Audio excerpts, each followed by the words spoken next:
sentimentos que vão atacar você. São sentimentos que vão chicotear a tua vida. Sentimento de falta de perdão. Sentimento de mágoa. Sentimento de rancor. Sentimento de amargura. Isso são os verdadeiros. Senhores, como era bom a gente escutar isso umas 100 vezes, não? De novo, os exemplos da minha vida. Quantas pessoas garfaram? Vou falar garfaram. Quantas pessoas nos processaram pelos erros dela? Quantas pessoas desviaram dinheiro? Quantas pessoas disseram para mim que não queriam trabalhar mais comigo? Mas qual a origem? A origem é porque eu pedi um relatório, uma prestação de conta. Eu perdoo a todos eles. Eu não posso ser diferente. Mas eles não perdoam. Todos nos deixaram. Mas eu sei que é um maligno na mente de todos eles.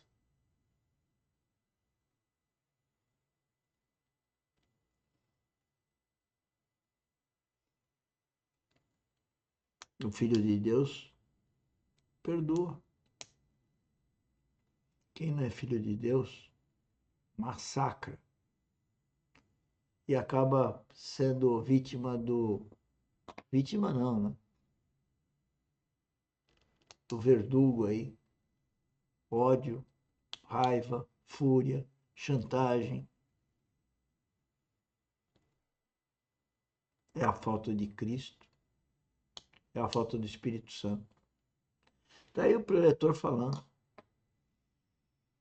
Eu só estou repetindo com as minhas palavras situações que eu passei na vida.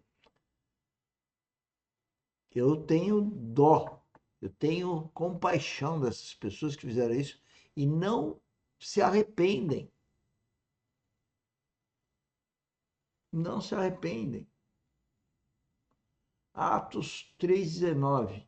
Arrependei-vos, portanto, e convertei-vos, para que assim sejam apagados os vossos pecados. O Pai Nosso também fala para a gente perdoar.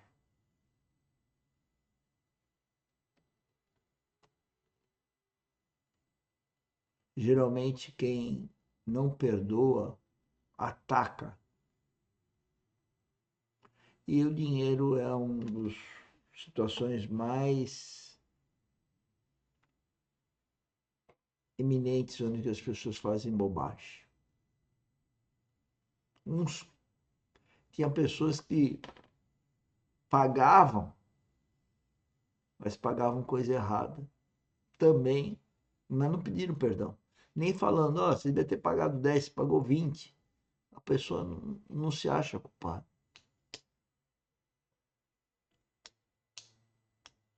É muito triste o que acontece com a humanidade. Mesmo Jesus Cristo ter vindo 2000 anos, cerca de 2000 anos, nós ainda não estamos com os amores do mundo, como essa série de quinta-feira, não ameis o mundo, mas a gente ama o mundo.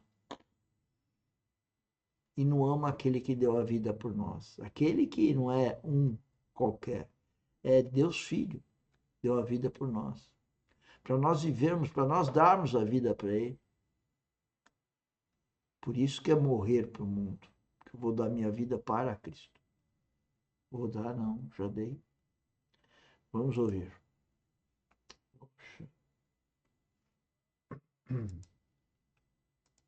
Tubos que nós atraímos para nós mesmos quando nós não perdoamos. Então, esses verdugos aqui são, na realidade, plantio que nós mesmos estamos fazendo. Entrega aos verdugos, porque ele está plantando, ele tem que colher.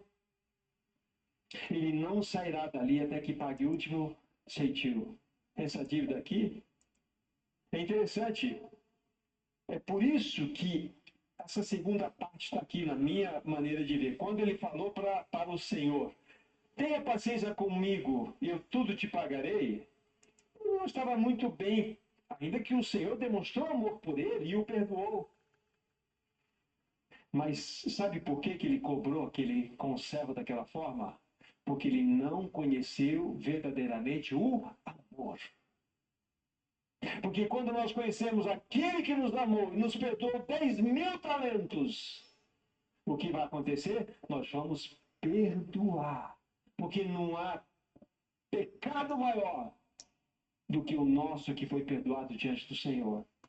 Nós cometemos pecados, infelizmente, mas o valor deles, ou o valor desses pecados são de 300 denários. É lógico que tem dor, tem machucado, tem ferida, mas são pecados perdoáveis. Perdoáveis. Porque Cristo não tem poder somente para perdoar pecadinho. O poder de Cristo é para perdoar pecados. Ele morreu lá por isso, irmãos e irmãs. Então, quando nós falamos do primeiro clamor, lá naquela cruz, então nós começamos a entender o quanto ele nos amou, o quão ele se importou com cada um de nós. O perdão sempre estará relacionado com misericórdia. E misericórdia significa o quê? Você não tratar a pessoa como ela merece. E graça significa o quê? Você tratar aquela pessoa como ela não merece.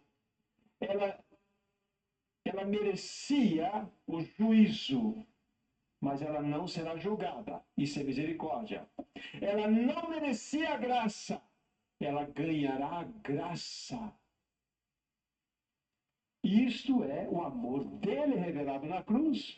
Quando ele morreu na cruz, ele despejou a sua misericórdia e graça. Quando os nossos pecados foram colocados sobre Jesus, o que aconteceu? Por que os nossos pecados foram colocados sobre Jesus? Porque os nossos pecados precisavam ser julgados. Porém, se Deus julgasse nossos pecados em nós mesmos, o que aconteceria conosco? Seríamos dizimados, merecíamos ser lançados ao inferno mesmo. Pense, por favor, lá na primeira aliança. O israelita pecava. Ele pecou, o israelita. Só que Deus havia feito uma provisão para que aquele pecado do israelita fosse alcançado. A provisão daria isso. Era uma ovelha, um cordeirinho. O israelita levava o cordeirinho lá para o sacerdote sacerdote matava o cordeirinho. Mas quem pecou? Foi o cordeiro ou foi o israelita? Foi o israelita. Mas onde foi julgado o pecado israelita? No cordeiro. O israelita saía perfeitamente liberto, perdoado. O que aconteceu na cruz? Jesus diz assim: Pai, julga o pecado do Oswaldo sobre mim.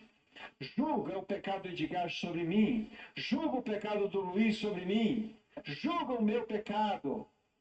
O pecado todo sobre mim. Ou seja, Deus lançou todos os nossos pecados sobre ele e lançou a ira sobre Jesus naquela cruz.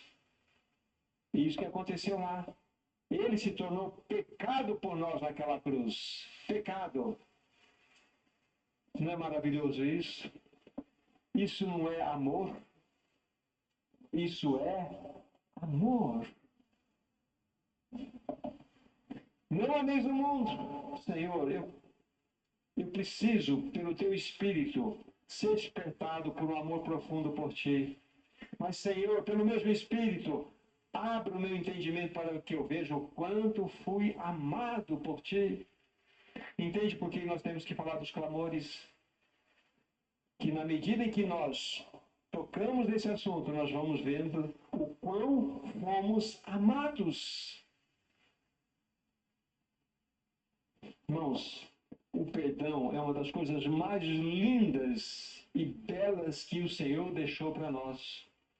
Ele deixou um caminho para que você e eu fôssemos completamente livres. Sabe a coisa mais deliciosa que nós temos, irmãos e irmãs? ter colocado a cabeça no travesseiro